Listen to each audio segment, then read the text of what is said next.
Słuchajcie, ten film Czułowski Kocioł, ja by padała taki podtytuł Na tropach Czułowa, albo pan Gabriel jako detektyw.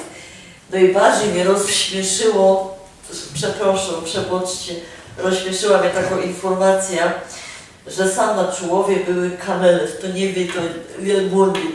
Panie Gabrielu, jak żeście przyszli na te kamele i kiedy one sam były? No właśnie, to też zareagowałem tak samo jak Pani, bo no bo to jest śmieszne. chodziłem po różnych starszych osobach, wszyscy mi mówili o zabitych koniach, o żołnierzach, a jedna Pani mówi, no i były tu u mnie kamele.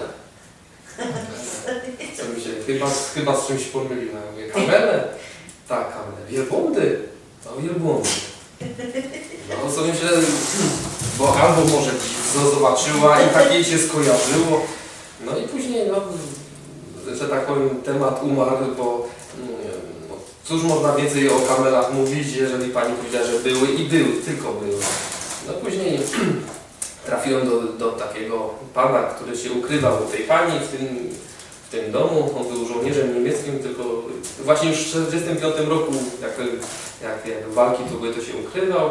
I on opowiada mi dokładnie historię. Widać, że pamięć ma bardzo dobrą, bo umie ze szczegółami opowiadać i mówi, przyjechały tam wtedy na plac kilka małych fur z małymi konikami i kamele. Ja mówię, to kamele przyjechały? Tak, kamele, 2 kamele ciągnęły ogromną kuchnię polową. Ja mówię, czyli jednak to prawda, że kamele były na Czułowie.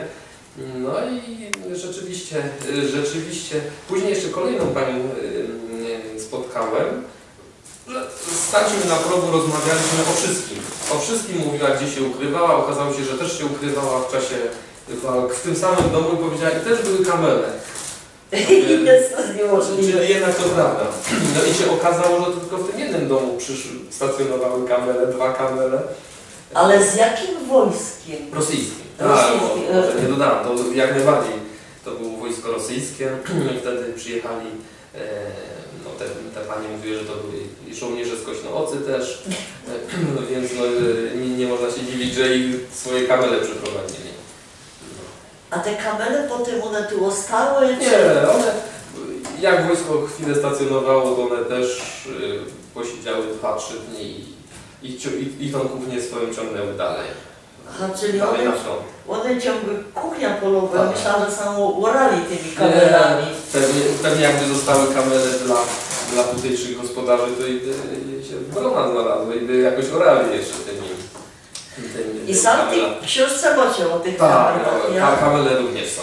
Słuchajcie, jak ktoś ma jakieś informacje jeszcze takie, co mogą wzbogacić, bo wy na pewno drugą książkę napiszecie, nie? Już powstaje. Już powstaje, to nie o kamelach, ale też o innych rzeczach, bo wy samocie przed sobą być może człowieka, który stworzy Muzeum Czułowa, bo ja widzę, że Muzeum Tychów to tak piwo więcej nie, Tak.